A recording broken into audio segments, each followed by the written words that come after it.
Joab is the person we're going to talk about today. And if you think back, there are certain characters in the Bible that just stand out. Joab is definitely one of them. If you think about David, one thing you know about David is he was a conqueror. You know, he says in one place that he went to recover his border at the Euphrates. Do you realize how far over that is? That's Iraq. He's going all the way over there to get the border for Israel. Could you imagine what the Middle East would do if they tried to restore the biblical Israel? Would be impossible. And when Jesus gets here, it'll become possible, but until then, it's just a pipe dream. Now, that's Joab, who was the man behind that. David was given credit for many war victories that he was not even present for. You'll remember Bathsheba. That was a time when David should have been at war. You know who was doing the war? Joab. Joab was getting the victory for the kingdom. Now, David was a mighty man too, but he didn't always go out to battle. Matter of fact, Joab got fed up at one point. I think we'll cover it. And he says, you better come down here and join the battle, at least in the victory, or I'm calling this city after my name, not yours. Joab was a mighty, not a hunter, but a mighty fighter, a warrior. There's 4 men in the Bible with this name, Joab. That's a good trivia question for you to know. You can win the game with that one. There's 4 of them. Of course, the one we have in our story that we're going to talk about. But in 1 Chronicles 4, there's one that is, his father is a Cherithim. So he's a foreigner. There's one in Ezra 2 who's a descendant of the inhabitants of Jerusalem after their exile, after being kicked out of their land. In Ezra 8:9, there's another one who returns with the Jews from Babylon. So there's several of them. This is a common name. So you have to check it out. Just because it says Joab in your Bible doesn't mean it's the same guy. Here's the one we're talking about. It's in 1 Chronicles 2, verse 15. And Jesse begat his firstborn, Eliab. And David or Kelly, read me that one. 2:15. Moses the 6th, David the 7th. That's 1 Chronicles 2. That's where you want it. 2, verse 15. You got it. 2 sisters were Zeruiah and Abigail, and the sons of Zeruiah, Abishai, and Joab. Yep. Michelle, 3. There you go. So Joab is a descendant of the sister of David. David's sister has a son, and his name is Joab. That's where this guy gets in. Now, this is why it was such a conflict. What family was going to be sitting on the throne? You'll find as you go through your Bible, you'll see there was a warfare between the house of Saul and the house of David, because they're from 2 different tribes. Benjamin versus Judah. You know why? Because it was good for the tribe, whoever was in office, because the family got all the jobs. That's what Joab is doing here. He's picked. He's a nephew, and he's picked to run the army. Was that the best choice? I don't know. That's the one that was chosen. Let's find out about this man named Joab. 1 Samuel chapter 26, verse 6. This is the first time the name shows up. 1 Samuel 26, verse 6. I'm probably not going to finish this message. We'll just enjoy as many points as we get to. 1 Samuel 26, verse 6. Do you notice anything odd about that numbering system? 1 Samuel 26, verse 6. Numbers mean something to me. The number 26 is what? 2 times 13. So you got 2 13s and a 6. Now, rebellion doubled, and a man. That's Joab. He's a rebel. You'll find by the time we're done with this, he's a very rebellious man. And he's 100% fleshly man after what is good for him. That doesn't always hold true. There was one man that you can always look at that is a great man, Jesus Christ. Pilate himself said it. Behold the man. That's Jesus Christ, a real man. If you're going through your Bible, you'll find numbers, of course, all the way through the Bible. There are 5 books that were written by whom? The first 5 books are written by Moses. When you think of Moses, you think of not just Moses, do you? You think of a Trinity. Moses, Aaron, and Miriam. There's 3 of them. After Moses dies, after he's off of the scene, what follows is the first book that's named after a man, Joshua. How many letters are in that name? 6 letters. He's a man. No longer are they following a Trinity, they're following a man. Now, for us, we understand that God is, or Jesus is God. However, you follow what he has to say, and without him, you don't get in. So they're supposed to obey what Joshua has to say. I'm trying to find something. How many chapters are in Joshua? 24. What's 2 plus 4? 6. It's all the way through there. Now, the Bible is an interesting book, isn't it? It'll give you plenty of things to think about, and it'll wow you in many ways. There are some basic things everybody can get. Read the stories in there and find out what God has to say. Joab, while he was mighty as far as man would think, in God's opinion, he wasn't so great. Just accomplishing a lot doesn't mean you're somebody. You got to do it the proper way. In 1 Samuel 26:6 is where we found him. We find out about him. He's basically this. He doesn't want to put himself forward. He takes over when he knows everything's calm and safe. I like to say this. Toby, you do that, and when you get finished, I'll come help you. That's Joab. Joab says this. I'll let everybody else risk their lives. Then I'll step in when I know it's safe. Ever known any people like that? Sure. Just make sure you don't become one of them. That's what Joab does. 1 Samuel 26, verse 6. Then answered David and said to Ahimelech, the Hittite, and Abishai, the son of Zeruiah, brother to Joab, saying, who will go down with me to Saul to the camp? And Abishai said, I'll go down with thee. Joab is there. He didn't volunteer. David says, Saul's sleeping over there. He's been seeking our life and hunting us all over the place. He's finally found us, and we're in the cave hidden. He's sitting right outside. We could go in there and, go down there and get him, do something. Who wants to go with me? Joab keeps silent. Let's let somebody else risk their life. He's the general. He's the man in charge. How in charge is he? Obviously not too in charge. Look at 2 Samuel 23, verse 18. And Abishai, the brother of Joab, son of Zeruiah, was chief among the 3, and lifted up his spear against 300, and slew them, and had the name among the 3. That is, if you were to pick mighty men, you'd put this guy in the list. Not Joab. This guy.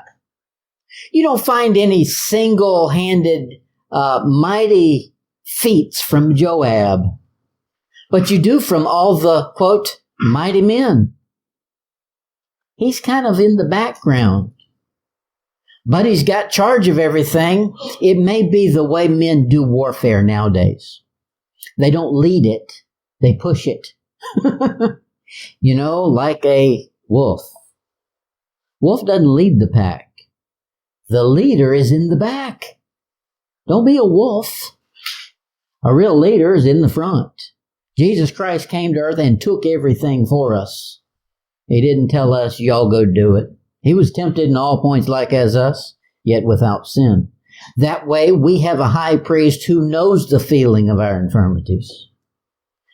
Look at 2 Samuel 23, verse 23. This is speaking of Benaiah, the son of Jehoiada.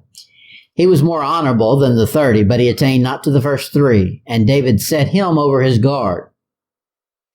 So there's many different leaders in this army. Of his guard, that's what Hitler probably did.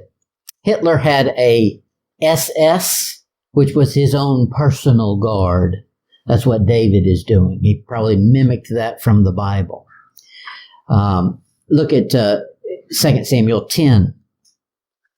2 Samuel 10. The next thing I'll notice about Joab is he has caution but not conviction. There's a difference. If you're not doing something because you know it's right or wrong to do, I applaud that. If you're not doing something just because you're trying to be cautious and tiptoe, then that's not so applaudable. That's what we've got going on with Joab. We find David in a precarious situation here. He's flirting with disaster. 2 Samuel 10, verse 1.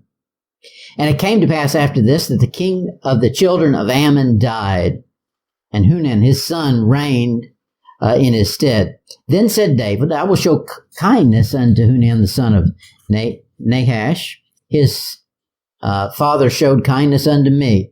And David sent to comfort him by the hands of his servants for his father. And David's servants came into the land of the children of Ammon. Now this is some heathen.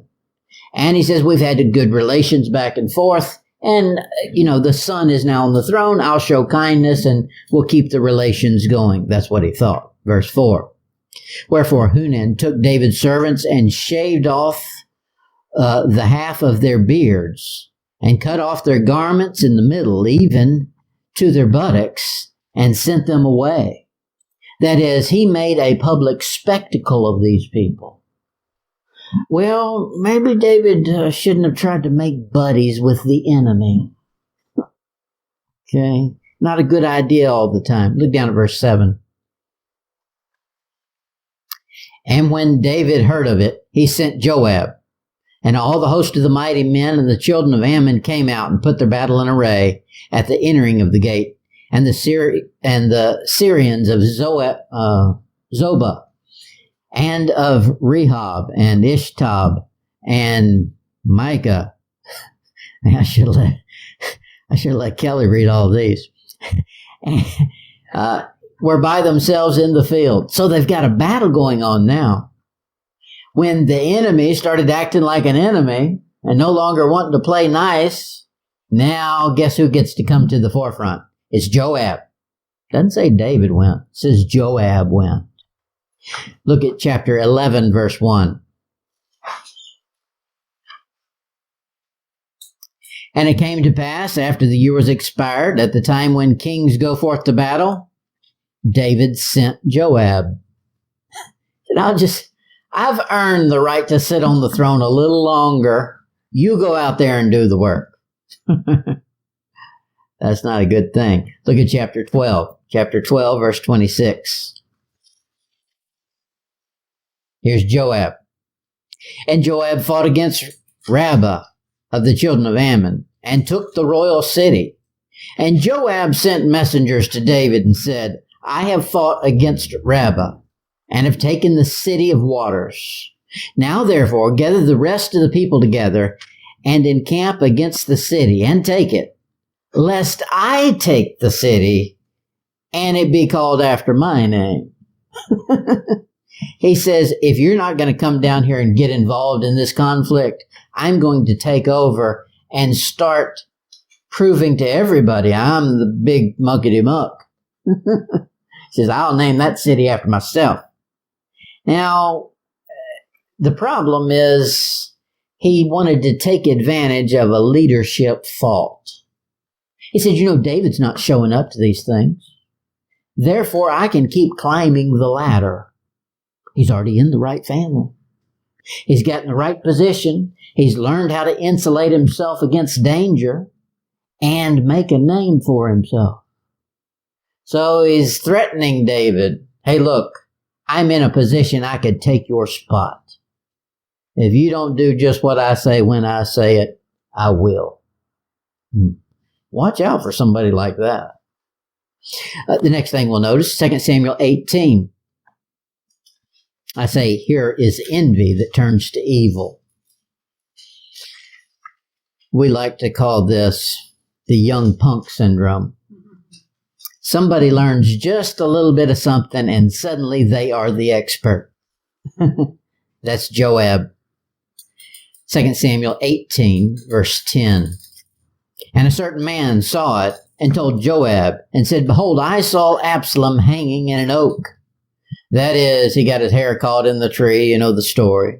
And Joab said unto the man that told him, And behold, thou sawest him, and why didst thou not smite him there to the ground? And I would have given thee 10 shekels of silver and a garment. Well, how would he have known that? The king said, Don't touch him. The man's doing. That's in the Bible.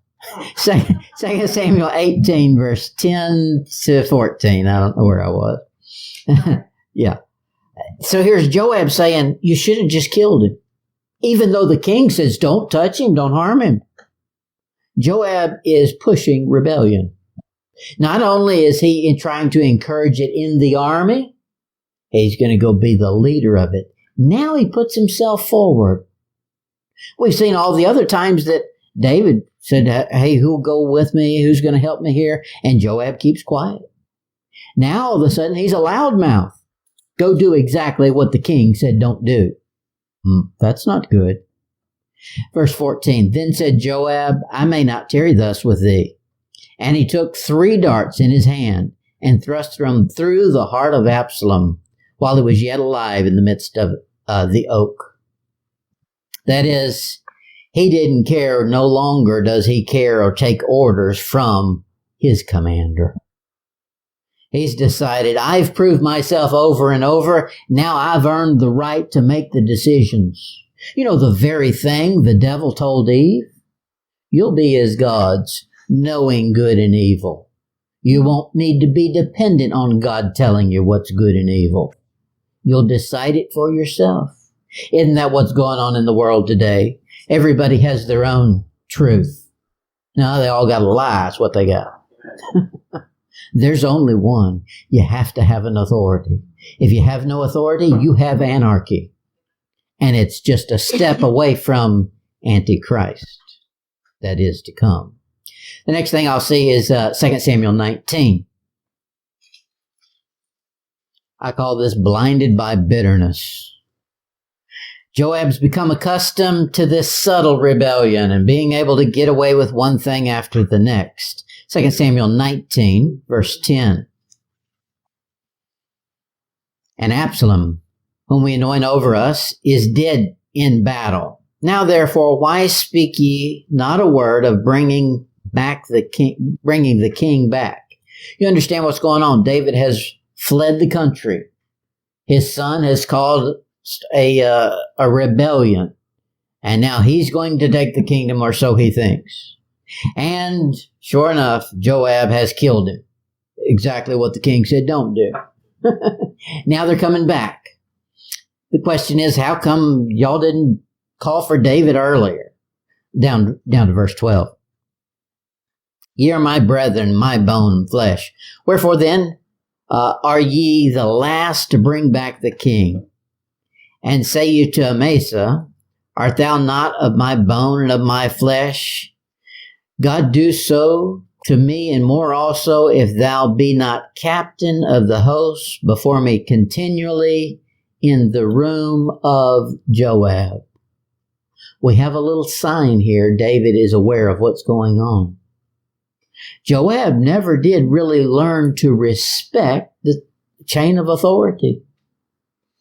He's always pushing the boundary, very subtly. But he's always waiting for an opportunity. You'll find people like that. Start noticing these things and then steer clear. 1 Samuel 24.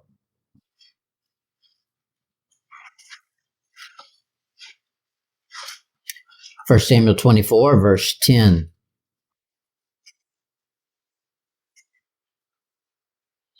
Behold, this day thine eyes have seen how the Lord hath delivered thee today into mine hand in the cave. And some bid me kill thee. This is David speaking to Saul. But mine eyes spared thee, and I said, I will not put forth mine hand against my Lord, for he is the Lord's anointed. Here David says the man who's trying to kill me is literally above me in the chain of command. And even though I could have killed him and found me a spiritual reason to do it, that's what his boys were saying. They were saying, God set this up. Go get him. Perfect opportunity. David says, no, he didn't set it up because he says, touch not the Lord's anointed. Therefore, I won't do it. Joab didn't learn that lesson. He was waiting for every opportunity he could. Matter of fact, when we get to the end of it, which we're probably not going to do today, when you get to the end of Joab's life, you see him pushing the loser as king. And Solomon offs his head at the instruction of David. Look at 2 Samuel 20. 2 Samuel 20, verse 9. Now his murderous intents become plain. I guess that it would be a difficult personality to be the general of the army, especially in these days where it was brutal warfare, and not become bloodthirsty. Now, I think David did it. I don't get the idea from reading through the Bible that David was a bloodthirsty man. He shed a lot of blood because that was the position he was in. However, I don't think he was bloodthirsty. I think Joab was. He enjoyed killing. 2 Samuel 20, verse 9. And Joab said to Amasa, art thou in health, my brother? Like he cared, because he's about to kill him. But he's coding it as though we're good buddies. Verse 10. And Amasa took no heed to the sword that was in Joab's hand. So he smote him therewith in the fifth rib, and shed out his bowels to the ground, and struck him not again, and he died. So Joab and Abishai his brother pursued after Sheba, the son of Bichri. Here Joab has just committed murder. You know how he started it? Oh, I've been worried about you. How's your health? He doesn't care about health. He's about to kill him. When you're going to kill somebody, it don't matter if they're healthy or not. That's Joab. Watch out for words. Don't believe everything you hear. Just because somebody says something pretty to you, watch out. There might be a reason for that. There's a motive usually behind people being propped up. And that's exactly what Joab did. The next thing we'll see. What time is it? Yeah, we'll see one more. The next thing we'll see is allegiance to the loser. Be careful who you line up behind. Here, Joab is, all his life, he's been going after what helps him. So he thinks this in his mind. He's thinking, okay, David's almost off the scene. He's an old man.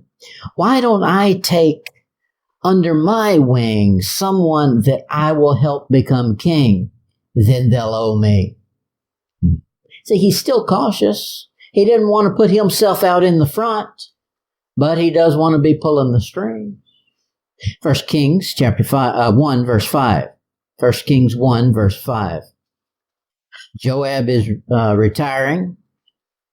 His time for warfare has come to an end. And in his retirement, he's going to support the next loser coming along that's just like him. 1 Kings 1, verse 5. Then Adonijah, the son of Haggith, exalted himself, saying, I will be king. And he prepared him chariots and horsemen and 50 men to run before him. Verse 6 is a sad verse. And David, who is his father. Watch how he had raised him.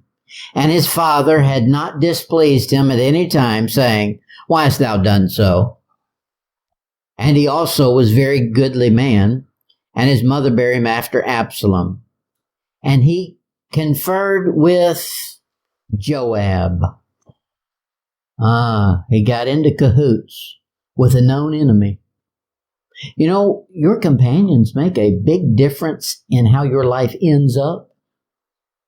Joab's ends up being slain by Solomon, or at the orders of Solomon, and that was done at the direction of David.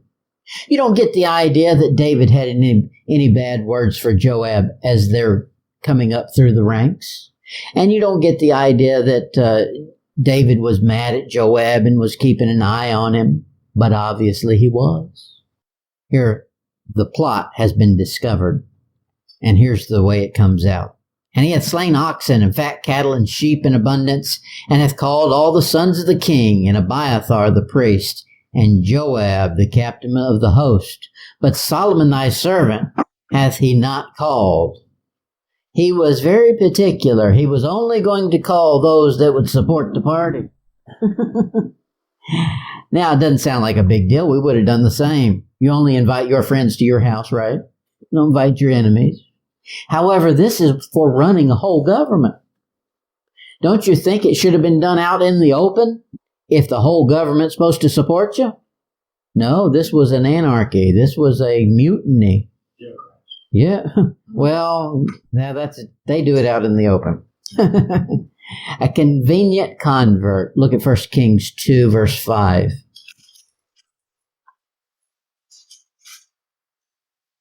1 Kings 2, verse 5. They say, this is the saying about soldiers. Old soldiers don't die, they just fade away. That's baloney. Everybody dies. Matter of fact, according to the Bible, if you live by the sword, you die by the sword too. More than likely, if you're going to live being a killer, you're going to be killed. And especially if it's at the pleasure of flesh, like we find in Joab.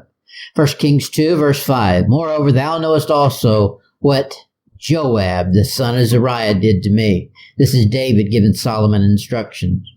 And what he did to the two captains of the host of Israel, unto Abner the son of Ner, and unto Amasa the son of Jether, whom he slew and shed the blood of war in peace. Okay, he's saying he's a murderer. Twice he murdered somebody. Now, why didn't David do something about that? He probably felt guilty. Joab had the dirt on him. Joab knew all the story behind Bathsheba. Remember, it was Joab who got, what's her name? Uriah. Got Uriah killed. Sent a letter, and that letter went straight to Joab. Joab sent a messenger back. So they were communicating back and forth, and he knew what was going on when the other people didn't. So he had the dirt on them. And that's the way you run a government. You just get a bunch of dirt on people, then you can control them.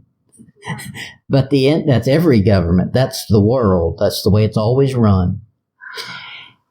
What goes on here is it's coming to the end of David's life.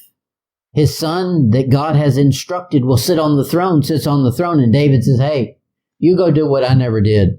Finish this thing off. And that's what he's going to do. Verse 6, do therefore according to thy wisdom, and let not his whorehead go down to the grave in peace. Because in the time of peace, he wanted war, killed 2 people by murder. He says, now that it's a time of peace, give him some war. Ooh. It's not karma, it's God. God has an idea of justice that's inconvenient many a time to man. Look at 1 Kings 2, verse 29. 1 Kings 2, 29. Here's what happens. Joab finds out his head's on the chopping block. Well, about to be. And it was told King Solomon that Joab was fled unto the tabernacle of the Lord, Oh, how holy he is at the end of his life. And behold, he is by the altar. Oh, he's going to do some repenting now. Then Solomon sent Benaiah the son of Jehoiada, saying, go fall upon him. He said, I don't care. It's too late now. Matter of fact, he understood what was going on was Joab was faking. We got a lot of religious fakers. Just because somebody's doing something all of a sudden doesn't make them righteous. Watch it for a while. Find out if there's consistency. The world is full of hypocrites, overt hypocrites. That's what Joab was at the end of his life. Look down at verse 31.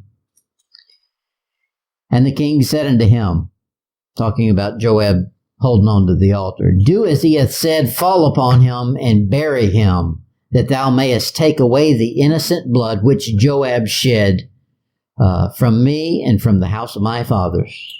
Solomon, the king, now says, tell you what, he's a murderer. He deserves his life to be taken. And I don't care if he's trying to act spiritual all of a sudden. Go kill him. Joab. There's many Joabs that show up in your life. And if you're not careful, you'll want to out Joab the next Joab that shows up. Don't become a Joab, but at the same token, don't be deceived by a Joab. Scripture's given us all the clues. Now let's apply it to those around us.